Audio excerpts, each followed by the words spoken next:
Hai, nagaa jirtu ani Dirribaa Yaleen jedhama. Har'as egaa seerluga yookaan giraamerii afaan Ingilizii mata duree waliigalaa English Grammar Explained in Afaan Oromoo isa jedhuun walitti deebinee jirra. Mata dureen kun qabiyyeensaa barreeffamni isaa waan hundumtuu afaan Ingiliziitiin ta'e ani garuu akka inni haala baay'ee mijataaf salphaa ta'een namoota sadarkaa garaagaraarra jiraniif hubatamuu danda'uuf jechanii afaan keenya yookaan afaan Oromootiin barsiisaa yookaan immoo ibsatti kennaa jechuudha. Egaa mata dureen anamma dubbachuudhaaf yaale kun inni English Grammar Explained in Afaan Oromoo jedhu kana jalatti mata duree addaa tokko Parts of Speech jedhu walii wajjin ilaalaa jirra. Parts of Speech isa jedhu kana jala qabxiiwwan gurguddaa adda addaa 8 akka jiran jalqaba irrattis kaasneerra. Hanga ammaattis immoo egaa isaaniin ilaalaa jirra. Hanga ammaatti fakkeenyaaf jalqaba irratti naawoniif qabxiiwwan naawonii jala jiran tokko tokkoon ilaallee darbine. Pronouniif qabxiiwwan pronounii jala jiran akkasuma tokko tokkoon ilaallee sadaffaa irrattis immoo verbiif qabxiiwwan verbii jala jiran yookaan akaakuuwwan verbii tokko tokkoon ilaalaa turreerra. Amma gaa qabxiiwwan warra 8 parts of speech jedhamu kana jala jiran keessaa isa arfaffaa ilaalaa jirra. Innis immoo waa'ee adverbiiti. Adverbiinis immoo akaakuuwwan adda addaa akka inni qabu yeroo jalqaba irratti waa'ee adverbii ani dubbachuu yaalee kaa'eera. Hanga ammaattis as egaa qabxiiwwan 5 adverbii jala jiran keessaa 4 ilaalleerra.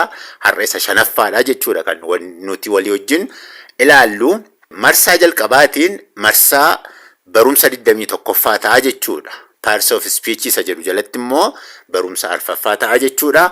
Har'a gaa barumsi keenya Parts of Speech isa jedhu kana jalatti ta'e waa'ee adverb of degreetii jechuudha kan walii wajjin ilaallu. Meeshaas immoo walii wajjin ilaallaa namoonni tarii yeroo jalqabaaf barumsa kana har'a dhageessan yoo jiraattan YouTube irra seentanii YouTube chaanaalii maqaan isaa Dirree Afaanii jedhamurraa hordofuu dandeessu jechuudha. Egaa gara barumsa keenya har'aatti yeroo darbinu ibsa isaarraa ka'uu dandeenya. Adverb of degree. An adverb of degree describes the extent to which an adverb, verb or adjective applies. Adverb of degree jechuun immoo jechoota warra akkamiiti? Waa'ee jechootaati miti. Adverb of degree warri jedhamanii adverboota warra akkamiiti? Isaanis jechoota warra yookaan adverbiidhuma ta'uu danda'u. Adverb jechuun maal jechuu akka ta'e egaa beekuun nurra jira. Yookaan verbii ta'uu danda'u. Verbiis immoo barannee darbineerra waan ta'eef verbii jechuun maal jechuu akka ta'e yaadachuun gaariidha. Yookaan immoo adjektiivii ta'uu danda'u. Jechoonni yookaan adverbiin yookaan verbiin yookaan adjektiiviin haala akkamiin irra deebiin sin yaadachiisa isa kana haala akkamiin akkasaan hojiirra oolan warra ibsanidha jechuudha. Jechoonni warri adverbii ta'uu danda'u, verbii ta'uu danda'u yookaan adjektiivii ta'uu danda'u haala akkamiin akkasaan hojiirra oolan waa raawwatan yookaan wanti tokko ittiin raawwatame jechoota warra ibsanidha. Fakkeenyaaf asitti yoo tarreessine keessaa hanga tokko ilaaluudhaaf yaalle jalqaba irratti badly amma jechi kuni adverbiidha. Haala akkamiin haala gaarii hin ta'iniin badly itti fufnee yoo ilaalle fully haala akkamiin guutuu ta'een haala guutuu ta'een deeply gadi fageenyaan.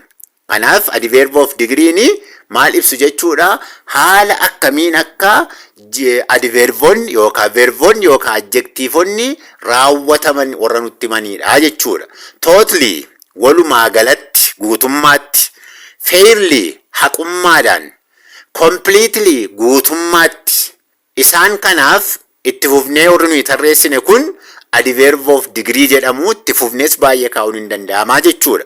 Salphaadhumatti wanti hubachuun irra jiru haala akkamiin warra raawwataman warra waa raawwatan warri waa isaaniin raawwatame jechoonni warri ibsan adverb of degree jedhamanii beekamu jechuudha.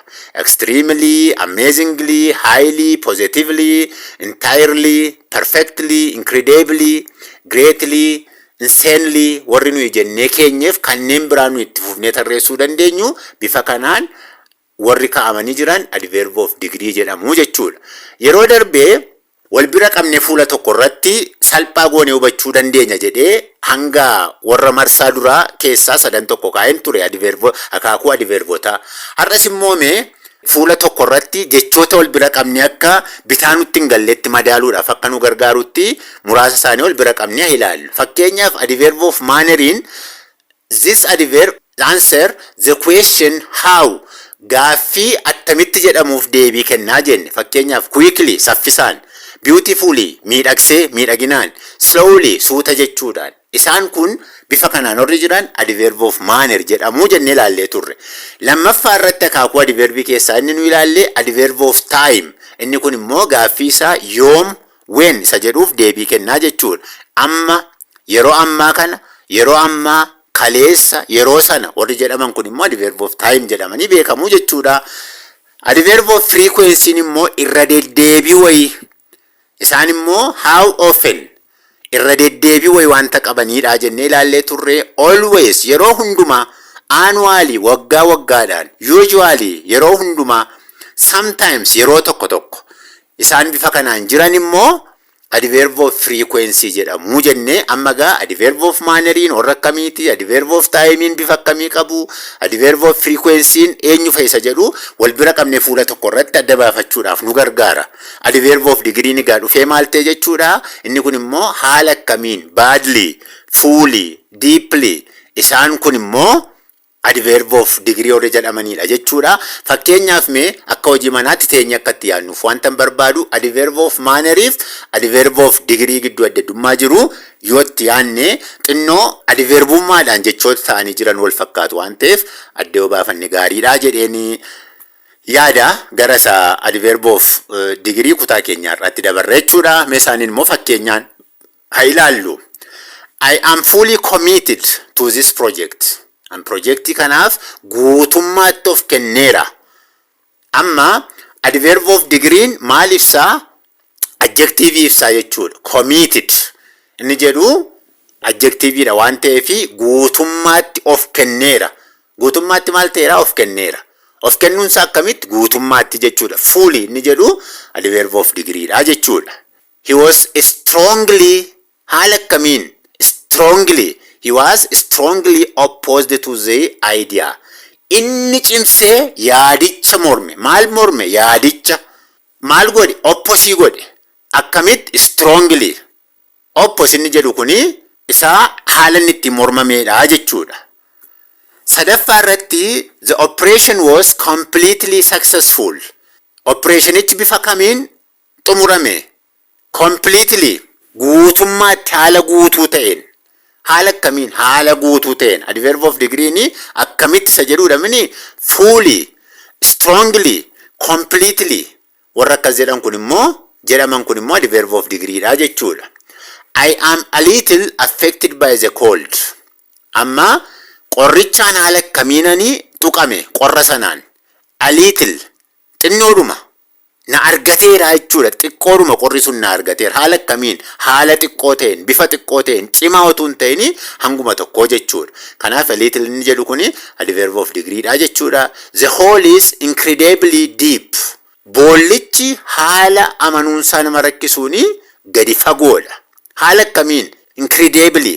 Haala ajaa'ibsiisaa ta'een gadi fagoodha jechuudha. Kan biraan I am totally exhausted. Haala akkamiin hin dadhabe?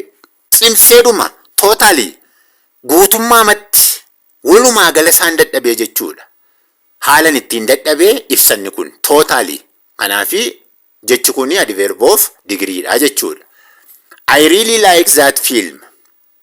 Really. Haala akkamiin? Really garaadhuma koorraa sirriidhumatti. Haala akkamiin? Sirriidhumatti. Guutummaadhumatti hin jaalladhe ani fiilmii sanaa.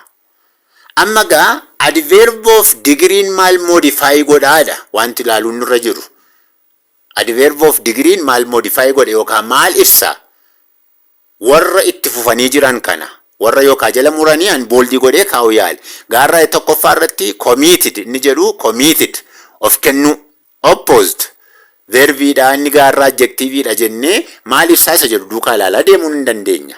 Ani garuu ammaaf xiyyeeffannaan koo adverb of degree'n eenyu fa'i isa jedhuun sentensiidhaan akkamitti hubachuu dandeenya isa jiru irratti xiyyeeffadhe. He walked quite slowly. Attamitti adeeme suuta jedhe quite slowly. Quiet jechuun haala inni ittiin suuta jedhe adeeme ibsaa jechuudha. Kanaafi quiet inni jedhu adverboo fi haala akkamii isa jedhu suuta jechuusaa baay'ee slow gochuusaa jecha ibseedha waan ta'eef adverboo of degree ta'a jechuudha. The doctor thoroughly examined the patient. Haala akkamiin dokteriin sun dhukkubsataa sana ilaale. Thoroughly gadi fageessee sirriitti jechuudha. Haala akkamiin sirriitti. Adverb of degree maaloodha jennee haala akkamiin. Kanaafi thoroughly sakatta'insa bal'aa gadi fagoo godheefi jechuudha dhukkubsataa sanaaf dokteriin. Kanaafi kana fakkaataa jechuudha. Egaa barumsi keenya irraa adverb of degree ilaalchisee nuti wajjin ilaalaa jirru hangammaatti kan walii wajjin ilaalle fakkaata. Barumsa kana tarii walitti fufiinsaan kennamaa jira waan ta'eef namoota warra waliigala viidiyoo sana gaafattaniif YouTube irraa daawunloodii gochuun nu mijanne jettanii akkumani seelfoonii koorraasa ta'uu natti dhiyoorra jirtaniif immoo bifa garaagaraan isiniif kennaa jiru. Gaaffiinsaa jiraannaan anaaf kennuun waan ulfaataa miti. Itti dhimma bahiinsa isaa irratti garuu isin warri fedhii isaa qabdan jabaachuu dandeessu. Akkasuma jaallattaniitu ta'ee feesbuukii irratti sooshaal miidiyaa adda addaa irratti egaa laayikii yoo gootan sheerii yoo gootan gaariidha. Namoonni isaanii akkasitti viidiyoo isaa qopheesse kana gara kitaabaatti deebiseen ofii kootiif immoo fooyyessee anis bifa gara biraan immoo dhaloota bira akka inni ga'uuf gochuun barbaade. Warri jettanis ana biraas fudhachuu dandeessu. YouTube irraas dhimma itti ba'uu dandeessu. Gara hardi koppiitti jijjiiruu dandeessu. Barumsaan gara fuula duraatti itti fufee dubbadhus itti dabaltanii yoo bal'istanii dhimma itti baatan immoo dhalootuma ijoolleedhuma keenya gargaara waan ta'eef kanarratti yoo jabeessuun danda'ame gaariidhaan jedha. YouTube irratti egaa yeroo yerootti viidiyoon gadhiisu akkasiin qaqqabuuf subscribe yoo gootanis gaariidha. Hangammaatti kan jiru isa kana fakkaata. Barumsi keenya yeroo dhuftu egaa mata duree adda biraa parts of speech isa jedhu keessaa waa'ee adjectivii jalqabnaa kutaa 5ffaa ta'a jechuudha. Hanga yeroo sanatti wal arginutti nagaan tura.